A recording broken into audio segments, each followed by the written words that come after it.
ॐ श्रीरामजयम्। ॐ सद्गुरु श्री त्यागराजस्वामिने नमो नमः। अथ श्री सरस्वती मानसपूजा।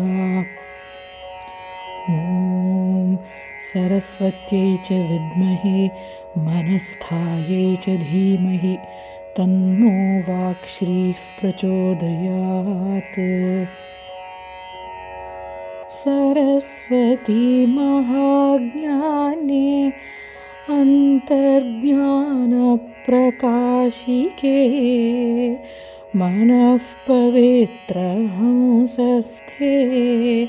मनोवाक्श्वेतवस्त्रभे मन आभरणे वाणी मनोवाणी सुरूपिणी मनारामसङ्गीते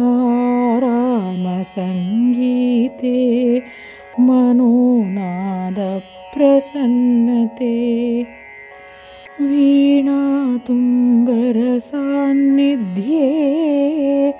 मनोगानसुवाक्स्थिते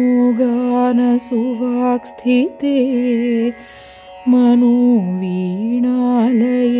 मातर्मनोवीणासुवादिनी मनोध्यानाभिषिक्ते श्रीर्मनोलीनमदम्बिके मनः पुष्पार्चिते मातर्मनोमय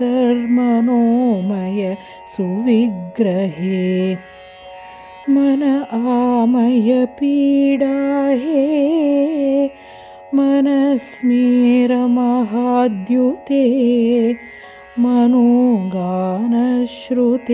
मातर्मनोगानसुनादिनी मनोदीपस्फुरद्रूपे मनोनीराजनस्तुते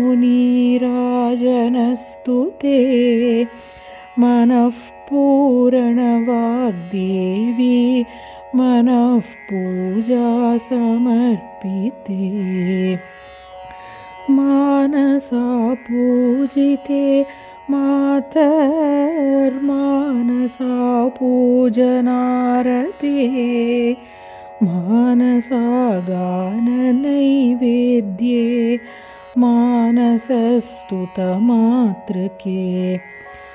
मानसालय देवी श्रीः स्वीकुरुष्व मदर्पणम् अपराधचयं क्षाम्यं देहि मे त्वत्पदाश्रयम् मङ्गलं ते सुवाग्देवी सरस्वती सुमङ्गलं मनः पुष्पालये देवी मनः पूरणि मङ्गलम् त्यागराज गुरुस्वामी शिष्या पुष्पा समर्पितम् मानसा पूजनागानं सरस्वती गुरुप्रियम् बालालापमिदं स्तोत्रं गुरुप्रीतं सुवाग्वरम् वाणीकटाक्षसुज्ञानं वाग्देव्यनुग्रहावहम् इति सद्गुरु श्री त्यागराजस्वामिनः शिष्यया भक्तया पुष्पया कृता श्री सरस्वती मानसपूजा सम्पूर्णा। ॐ शुभमस्तु।